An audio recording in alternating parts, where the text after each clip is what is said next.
Individual جب کھڑے ہوں گے نماز کے لیے تو آپ نے اپنے پاؤں اتنے کھول لیں کہ نارمل جس کو کہا جاتا ہے، یعنی اگر میں اپنے اس بازو سے ایک سیدھا پرپینڈیکولر ڈرا کروں تو وہ سیدھا جا کے میرے پاؤں کے ایج کو پہنچے، نہ بہت زیادہ پاؤں کھول لیں اور نہ بہت کم. اور عموماً اگر آپ تقریباً 10 سے 11 انچ تک کھول لیں تو وہ نارمل تصور کیے جاتے ہیں. جیسے ہی آپ اس سے باہر نکلیں گے تو پھر جب آپ صف میں کھڑے ہوں گے تو کندھے سے کندھا نہیں ملے گا، اور اسی طریقے سے پاؤں سے پاؤں نہیں ملیں گے. پاؤں ملائیں گے تو کندھا آؤٹ ہو جائے گا، کندھا ملائیں گے تو پاؤں آؤٹ ہو جائے گا. تو یہ یعنی دونوں کو اس طریقے سے بیلنس کرنا ہے. مرد کے لیے یہ ضروری ہے کہ وہ اپنی شلوار کو ٹخنوں سے اوپر رکھے.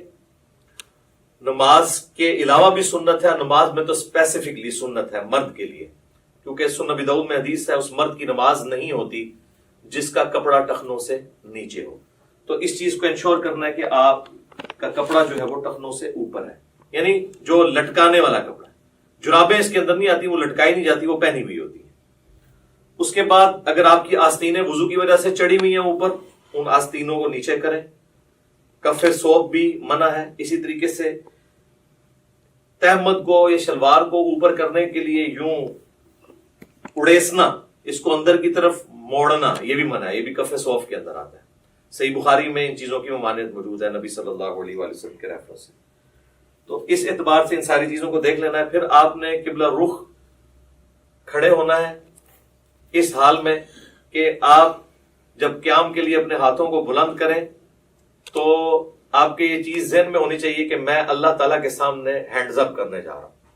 یہ رفع الیدین کا ایک فلسفہ ہے، اور یہ جب ذہن میں ہوگا تو پھر نماز کے اندر خشوع و خضوع بھی نصیب ہوگا انشاءاللہ تعالیٰ. رفع الیدین کیسے کرنا ہے؟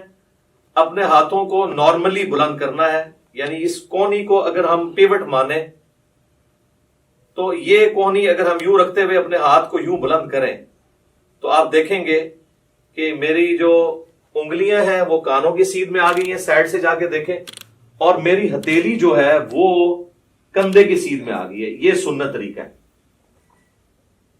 اور اس دوران ہاتھ کی انگلیاں اتنی کھلی ہوئی ہونی چاہیے جو نارمل ہے. سنن ابی داؤد میں حدیث ہے کہ نبی علیہ السلام جب رفع الیدین کرتے تھے تو ہاتھوں کی انگلیوں کو پھیلا کر کرتے تھے. پھیلانے سے مراد یہ نہیں ہے کہ ایسے کرتے تھے، تو بالکل اب نارمل طریقہ ہے. یعنی وہ راوی یہ بتانا چاہ رہے ہیں کہ نبی علیہ السلام ہاتھوں کو یوں نہیں رکھتے تھے بلکہ نارملی رکھتے تھے.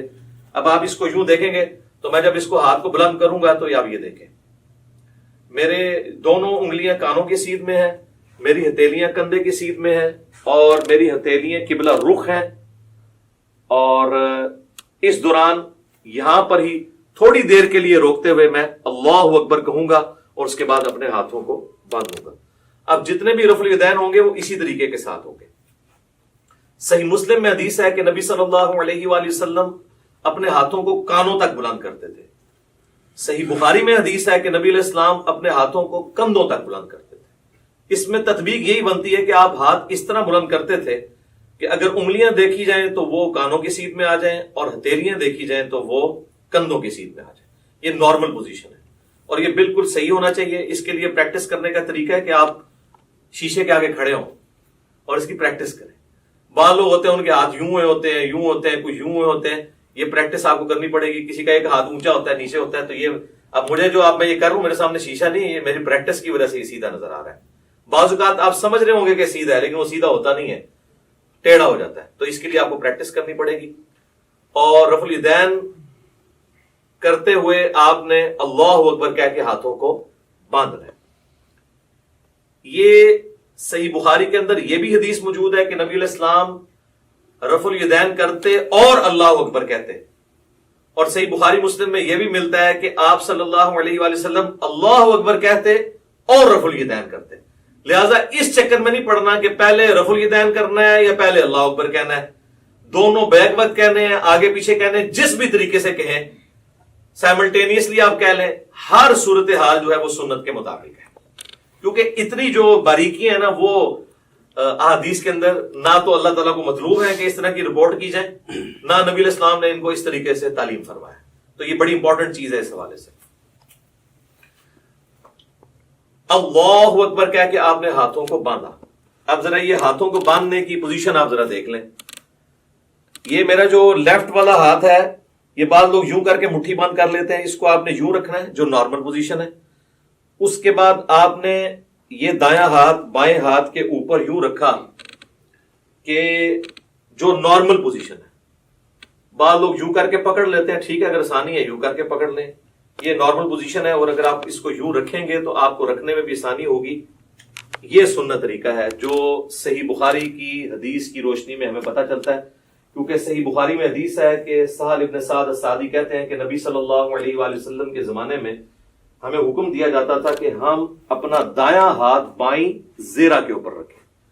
اب زیرہ جو ہے یہ کونی سے لے کے انگلیوں تک ہے.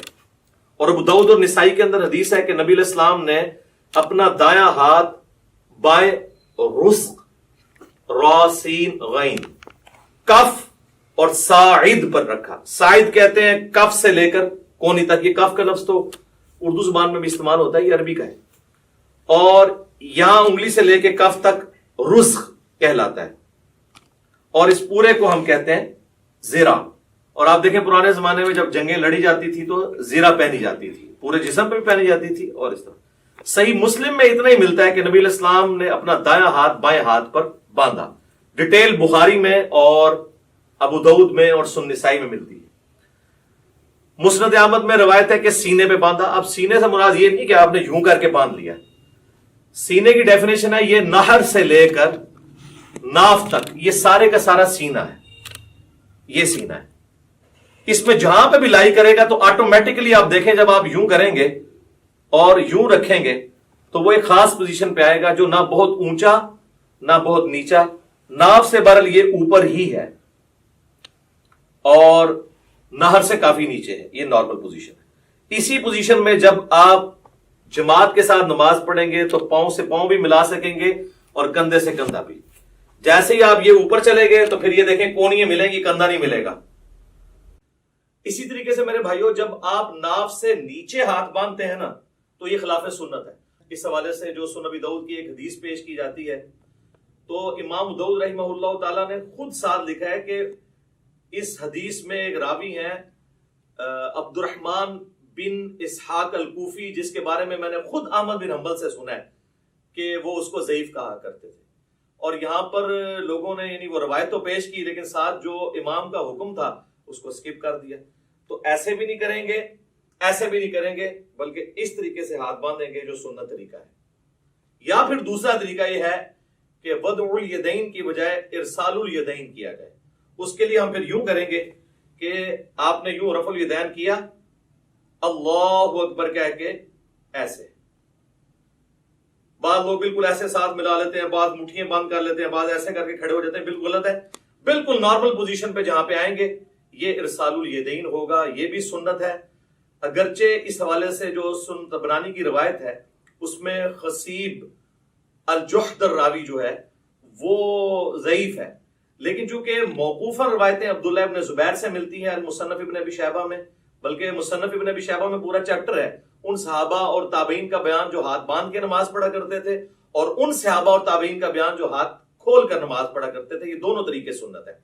اور میں نے تو سنن ابی داؤد کی جو 730 نمبر حدیث ہے اس سے بھی یہ چیز ثابت کی ہے کہ انڈائریکٹلی ابو حمید سعدی کی جو 10 صحابہ والی حدیث ہے وہ بھی اس کو سپورٹیو ہے کہ ارسال الیدین کرنا بھی سنت ہے. اس پہ میرا کلپ الحمدللہ لاکھوں لوگوں نے دیکھا ہے, فیس بک کے اوپر بھی, یوٹیوب کے اوپر بھی. آج میں اس ڈیٹیل میں نہیں جاؤں گا. بہرحال ارسال الیدین بھی سنت ہے. الحمدللہ ہم دونوں طریقے سے نماز پڑھتے ہیں. کم از کم میں ایک نماز ضرور ارسال الیدین سے پڑھتا ہوں, لیکن میں وضع الیدین کو اس لیے پریفر کرتا ہوں کہ میں یہ خواہش کرتا ہوں کہ میں اللہ تعالیٰ کے سامنے اس حال میں بھی کھڑا ہوں. اب جو لوگ صرف ارسال الیدین کرتے ہیں وہ اس سنت سے محروم ہو جاتے ہیں. اسی طریقے سے جو لوگ رکوع کے بعد ہاتھ باندھنے کے قائل ہیں وہ بھی اس سنت سے محروم ہو جاتے ہیں. تو ہم اس سنت پہ بھی عمل کرتے ہیں اور اس پہ بھی.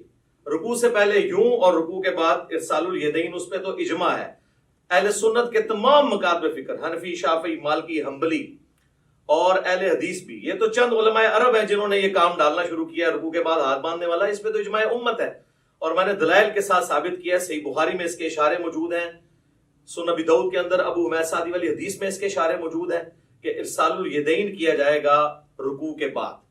تو لہٰذا دونوں طریقے سنت ہیں. ارسال الیدین سے ہم نماز پڑھتے ہیں، فرض نماز پڑھتے ہیں، سنیوں کی مسجد کی پہلی صف میں پڑھتے ہیں، چاہے کسی کو برا لگے. الحمدللہ، مطلب اس میں تو کوئی آر نہیں ہمیں اس بات کو کرنے میں. تو ارسال الیدین بھی سنت ہے اور وضع الیدین بھی سنت ہے.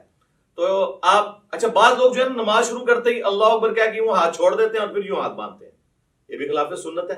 آپ نے ہاتھ چھوڑنے ہیں تو چھوڑ کے نماز پڑھے، یہ بھی سنت ہے.